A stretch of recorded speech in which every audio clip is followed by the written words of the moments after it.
Salut très chers amis de Fastmatics. Aujourd'hui, nous allons étudier le système de coordonnées cartésiennes. C'est un système en deux dimensions pour pouvoir trouver des points sur le plan. Et comment est-ce que ça s'est inventé? Très important pour les jeux vidéo, pour les avions, pour les voitures, pour les téléphones portables.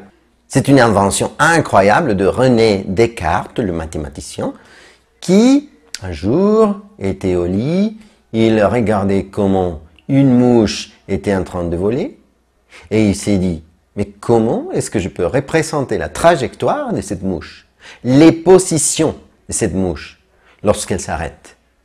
Et, comme tous les génies, il a inventé l'axe X, l'axe Y, les coordonnées, et voilà!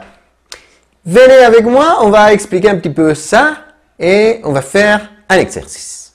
Tout d'abord, il faut dire que le système de coordonnées cartésiennes en deux dimensions aura toujours une droite verticale, une autre droite horizontale, perpendiculaire, et on va associer des nombres à la droite. Alors ici, on peut écrire le 1, 2, 3, 4, 5. Vers la gauche, moins 1, moins 2, moins 3, moins 4, moins 5.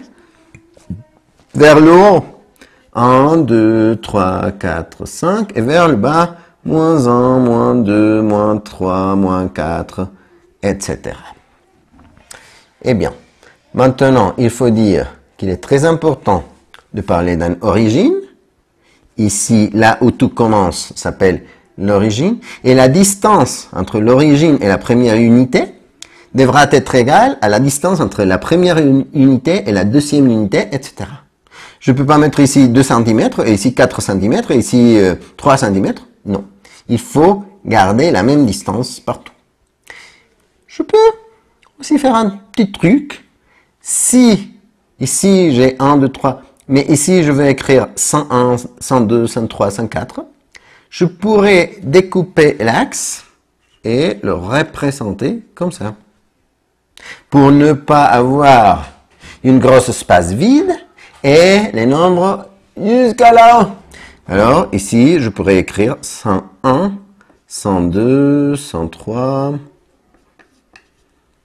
104, 105, etc. Mais bon, on va tout laisser comme c'était. Maintenant, il faudra aussi dire que dans cette région, on aura le quadrant numéro 1, le deuxième quadrant, le troisième quadrant et le quatrième quadrant. Mais on va faire quelques exercices. Tout d'abord, il faut dire que toujours on mettra point-virgule entre le nombre pour ne pas se confondre avec la virgule d'une coordonnée quelconque.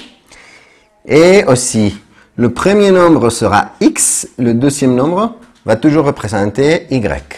Mais peu importe si j'appelle cet axe W, si j'appelle cet axe A, peu importe. Mais en général, la majorité des personnes appellent cet axe, l'axe horizontal, l'axe des X, et l'axe vertical, l'axe des Y ou des ordonnées.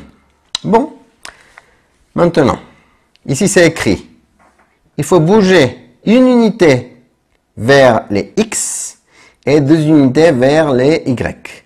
Alors, j'avance une unité vers le X et 2 unités vers le Y. En pointillé, je peux représenter cette coordonnée. Le point A, 1, point virgule 2. Ensuite, la coordonnée B. Moins 1, point virgule, moins 3. X moins 1, Y moins 3. Alors, on avance. Moins 1 et après moins 3. Et on va les représenter avec des lignes pointillées. La coordonnée B sera moins 1, point virgule, moins 3. Ensuite, une coordonnée qui pourrait être difficile pour certaines personnes, mais c'est la même logique. On va avancer 2 en X et rien en Y. Alors, on avance 2 en X et rien en Y. Alors, nous avons ici 2,0. Et finalement, la coordonnée D, on va rien avancer un X et moins 3 un Y. Rien un X et moins 3, ça veut dire 0, point virgule, moins 3. Une dernière chose, qu'est-ce qui se passe si j'ai un point et je veux représenter la coordonnée? Eh bien, si j'ai 3, moins 1, ça pourrait être le point E. Quelle est la coordonnée?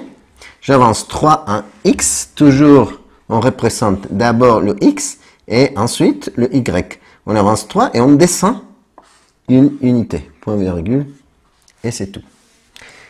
Merci beaucoup, chers amis. À une prochaine vidéo. Au revoir.